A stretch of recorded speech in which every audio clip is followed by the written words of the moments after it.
In July of 2022, demographers at the United Nations Population Division released the latest update of global population projections, which indicated that the world's population will surpass 8 billion people on or around November 15, 2022. These projections also outline how the world's population may continue to change through the 21st century. Here are 6 important takeaways. Number 1. According to the medium scenario, world population is projected to continue growing through mid-century, but at a slowing pace. Human population continues to increase at about 70 million people per year, which equates to about 0.9% annually. The medium scenario, which is represented by the highlighted line, nears 8.6 billion by 2030 and 9.7 billion in 2050. Number 2. COVID-19 is not projected to have a major long-term effect on world population trends. While many people worldwide have died earlier than they would have otherwise, it's currently not expected that COVID-19 will significantly change the long-term trend in global mortality or life expectancy. Similarly, UN demographers find the impact on fertility to be mixed and highly uncertain. Number 3. Our world is becoming demographically polarized. How a nation's population is distributed across age groups has significant implications for the functioning of governments, economies, and the social systems that support people's needs. According to the UN's medium scenario, by 2040, more than 30 countries in Europe and parts of Asia are projected to shift into post-mature age structures, with a median age of 46 or older.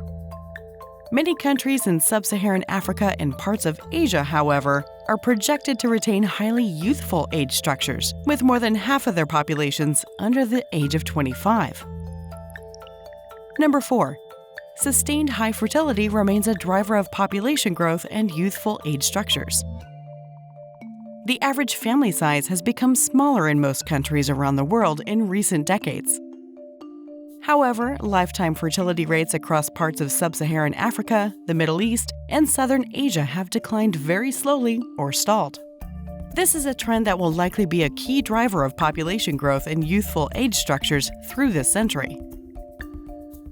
Number 5. Momentum matters too.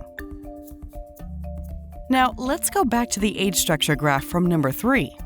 The youthful age structure of many countries today ensures that the number of people of reproductive age will continue to increase through 2050. Today's babies are tomorrow's parents.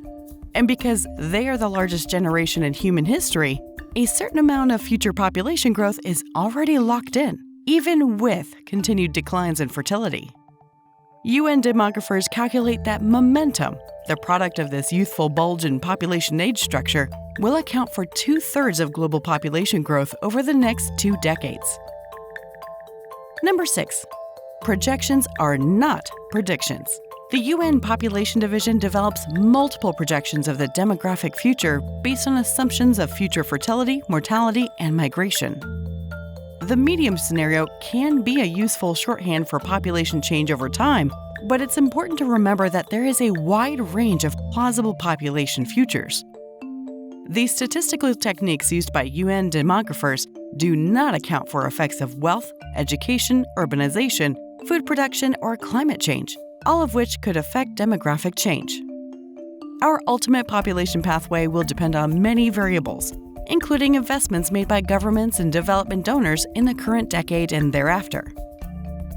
Programs that enable girls' education, ensure greater access to family planning services, and augment women's autonomy and rights, all important development objectives on their own, are likely to encourage lower fertility, putting the brakes on population growth while enhancing human well-being and contributing to sustainable development.